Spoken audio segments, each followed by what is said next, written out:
let's jump in to our case. The next incident in this case. So there was a move or a petition to get the titles cancelled after almost 2 decades or 18 years. So what was the findings of the appellate court? Okay. So the appellate court held that the land in question was forestal land, or let's say forest land or timberland, hence not registrable. Timan 18 years later, there was no evidence on record to show that the land was actually and officially delimited and classified as alienable or disposable land of the public domain. Therefore, the court of first instance or the regional trial court did not acquire jurisdiction to take cognizance of the application for registration and to decide the same. Consequently, the action to declare null and void the decision for lack of jurisdiction did not prescribe because there was no jurisdiction. So that is a common legal principle. So the dispositive portion of the appellate court's decision, kan tumitumoy ba, last paragraph. Wherefore, judgment is rendered in favor of petitioner and against respondents, and as prayed for, the decision is hereby declared null and void. Null and void ang decision sa regional trial court and accordingly set aside. So wala na visa. No? And the original certificate of title and transfer certificate of titles derived from the OCT as well as any other derivative titles are declared null and void. Imagine na kung nakapalit ka, let's just say 18 years after the issuance of the title, ang imo napalit nga yuta, na-cancel. No?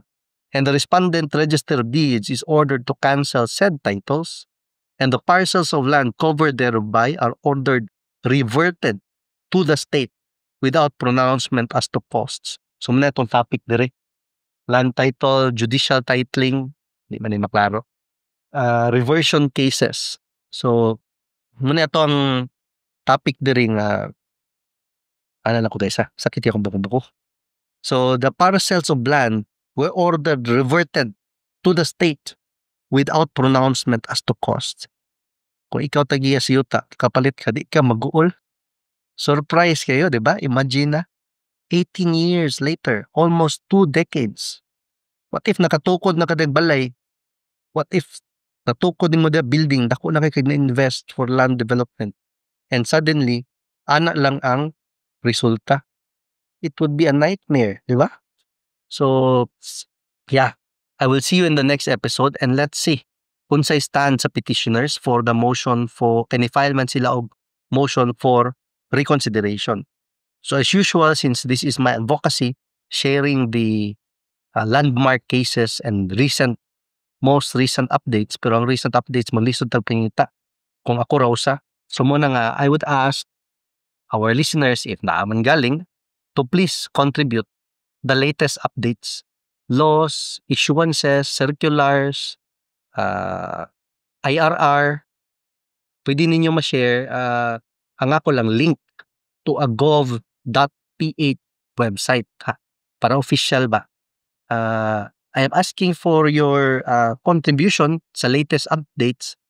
To contribution ha, dili kwarta, link to the latest updates. So this is a co-learning channel, muna pong advocacy, how to avoid land disputes. And if you're already in a land dispute, try to find the route, choose the way towards peace, no? Kay dugay kay maman ng kaso, dugay kayo. So it would be torture to any person involved in a case unless ka nadyog ka or broken to jud ka, palahuay jud ka, trip na nimo. But for most, it's not easy to be in a case. So mo nang akong advocacy is how to avoid land disputes, no? So it always boils down to due diligence. Even with due diligence, di pa gani mo ma-perfect, no? So samot na tong walay due diligence. So this is my email address. It's Juliet Alpha November Romeo Uniform Zulu Jan Ruz Law Lima Alpha Whiskey, Juliet Alpha November, Romeo Uniform Zulu, Lima Alpha Whiskey at gmail.com. Send me a link, if possible, gov.ph website. Kaya mga recent ba, 2025 na IRR, revenue regulation, circular, even naman sa mga Supreme Court circulars, mga latest, please, no? Share sa link. Di man ako na mato basa. So, I will try to read it so that our other brothers and sisters in this channel, pwede na ka maminaw kung dili ka ganahan magbasa. Although I would recommend you read the text, but if that is not your job, usay kapoy manggot. So at least you know, hinig-adto nimo sa imong own lawyer, hinig-hire nimo sa imong own nga counsel, you know what to ask, no? Dili kay man nga too blind to ask. So you go, you consult your own lawyer if you are in a land dispute, for sure na dinto ka mangutana sa ila. Sa ilaha sa imong abogado. And try to inform yourself before visiting your lawyer para kabalo pug ka unsay imong pangutana. Get yourself informed, no? Partly in our channel. In our channel, I will just try to recommend the direction where to look at, no? Search. So it always boils down to the gov.ph website. So try to read and learn. Then you go to your own lawyer and ask, no? Dili sa amo, no?